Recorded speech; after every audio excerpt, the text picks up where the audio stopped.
حضرت عبداللہ بن جدعان ان کے بارے میں لکھا جاتا ہے، بتایا جاتا ہے کہ حضرت عبداللہ بن جدعان نے ایک مرتبہ 1000، اس زمانے کی بات کر رہا ہوں، 1400 سال پہلے کی بات کر رہا ہوں، اس دور میں، جس دور میں لوگوں کے لیے کھانا کھانے کے لیے وہ لالے پر جاتے تھے، جس دور میں ایک آدمی ایک ٹائم کا کھانا کھاتا تو دوسرا ٹائم کھانا کھانے کے لیے سوچتا تھا، پیٹ میں پتھر باندھ کے رکھتا تھا، اس دور کی بات کر رہا ہوں کہ اس دور میں عبداللہ بن جدعان نے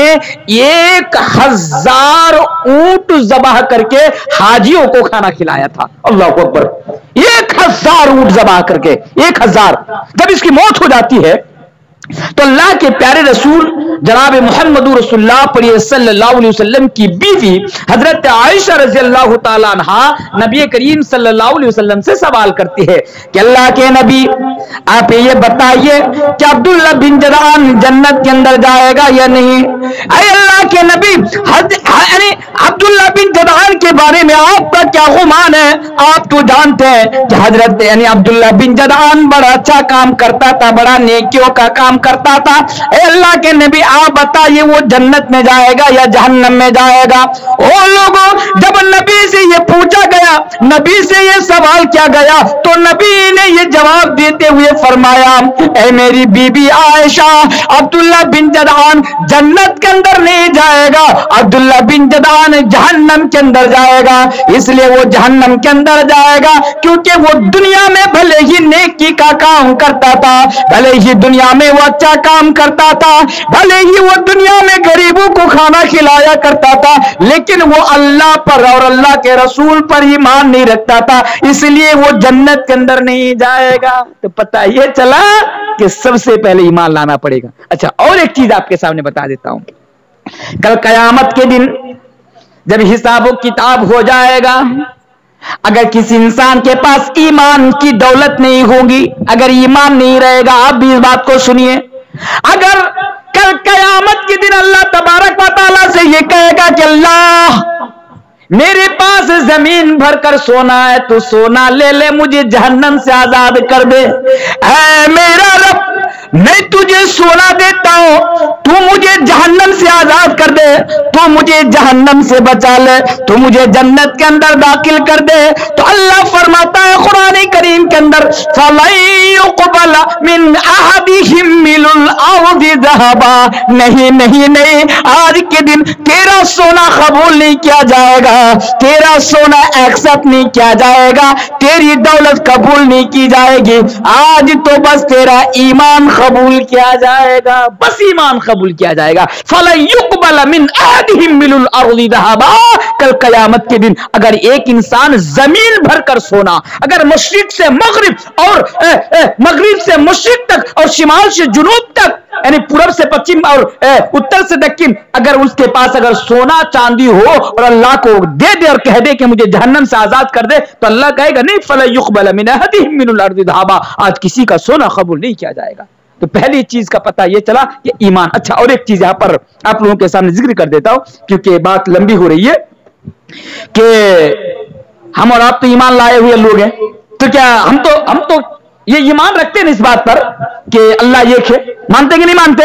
ہم لوگ تو مانتے ہیں کہ اللہ ایک ہے، اب نبی کو بھی مانتے ہیں کہ محمد رسول اللہ صلی اللہ علیہ وسلم اللہ کے رسول ہے۔ اب مولانا تنویر صاحب، اب آپ یہ بتائیے کہ ہم لوگ جنت کے اندر جا سکتے ہیں صرف اس بات پر، اس بنا پر کہ ہم اللہ کو مانتے ہیں، رسول کو مانتے ہیں، کیا ہم جنت کے اندر جا سکتے ہیں؟ میرے بھائیو، اگر حقیقت میں اگر بتایا جائے، دیکھا جائے تو ہم اور آپ نہ صرف یہ زبانی دعویٰ کرتے ہیں، حقیقت میں ہمارے پاس آج ایمان نہیں ہے، اور یہ میں ڈنکے کی چوٹ پر آج آپ لوگوں کے سامنے کہہ کر جا رہا ہوں، آج ہمارے پاس ایمان نہیں ہے، واللہ، اللہ کی قسم، اگر ایمان ہمارے اندر آج ہوتا، صحابہ کی طرح اگر آج ہمارے پاس ایمان ہوتا تو یقیناً ہمیں جنت نصیب ہوتی، یقیناً ہم اور آپ جنت کے اندر جاتے، لیکن افسوس کہ آج ہمارا ایمان اس درجے کا ایمان نہیں ہے جس درجے کا ایمان ہمارے اندر اور مسلمانوں کے اندر ہونا چاہیے تھا، نہیں ہے۔ آج تو ہمارا ایمان کا یہ حال ہے کہ آج چورنی کے لیے آج ہمارا ایمان بک جاتا ہے، ایک ایک پیسہ کے لیے آج ہمارا ایمان بک جاتا ہے. آپ کو معلوم ہے, میں زیادہ باتیں نہیں کروں گا ادھر ادھر کی, کیونکہ یہ تو معلوم ہے آپ کو, لیکن پھر بھی ایک اشارہ کر دیتا ہوں کہ آج ہمارا ایمان تو یہ ہے کہ آج ہمارے ہندوستان کے اندر سے,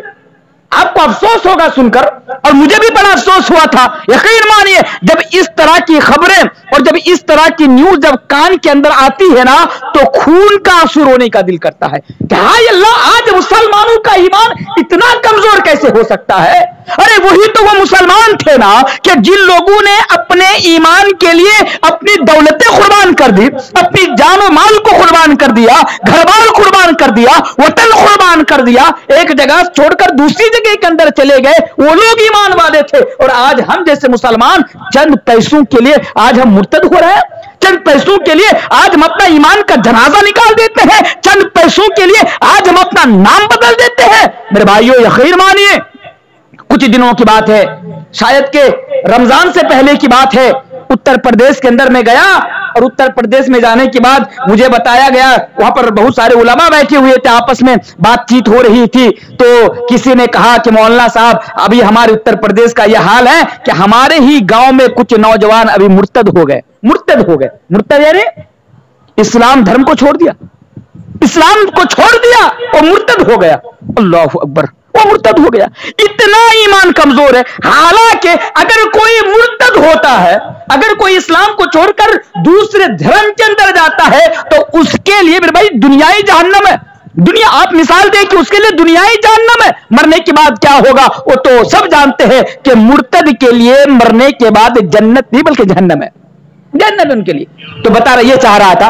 اگر آپ جنت کے اندر جانا چاہتے ہیں تو اپنا ایمان کو مضبوط بنائیے, اتنا مضبوط بنائیے. میں آپ سے کہہ کر جا رہا ہوں,